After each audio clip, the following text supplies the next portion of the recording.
फ्लॅटपेक्षा कमी किमतीत स्वमालकीचे रो हाऊस सचिन कन्स्ट्रक्शन पोल builders and developers Kalamath Bidewadi येथे साकारत आहे लता रेसिडेन्सी रो हाऊस प्रकल्प।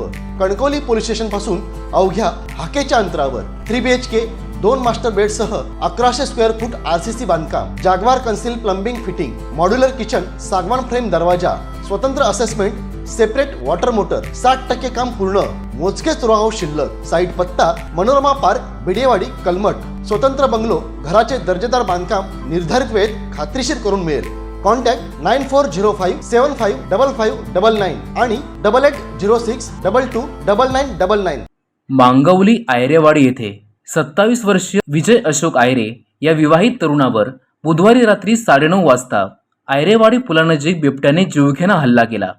यात त्याच्या डोक्याला, चेहऱ्यावर आणि पायावर गंभीर जखमा झाल्या असून त्यांच्यावर प्राथमिक आरोग्य केंद्र उंबर्डे येथे उपचार सुरू आहेत।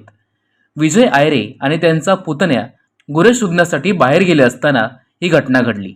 लघुशंकेसाठी नदीपात्रात उतरलेल्या विजय यांच्यावर चुडपातून दबा धरून बसलेल्या बिबट्याने पाठीमागून हल्ला केला। आरडाओरडा ऐकून बिबट्या पळून गेला। गेल्या काही महिन्यांपासून मांगवली, पुनर्वसन गावठाण आणि वैभववाडी परिसरात बिबट्यांचा वाढता वावर, पाळीव जनावरांवरील हल्ल्यांमुळे नागरिकांमध्ये भीतीचे वातावरण निर्माण झाले आहे।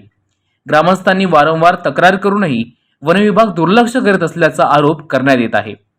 आता तर बिबट्याने मानवी हल्ला केल्याने परिस्थिती अधिक गंभीर झाली असून वनविभागाने तातडीने उपाययोजना न केल्यास आंदोलनाचा इशारा सरपंच शिवाजी नाटेकर यांनी दिला आहे। ताज्या अपडेट्स आणि ताज्या बातम्यांसाठी आजच सबस्क्राईब करा आपला Sindhudurg digital news channel. Like करा, शेअर करा, कमेंट करा आणि महत्त्वाचं म्हणजे बेल आयकॉनला क्लिक करायला विसरू नका।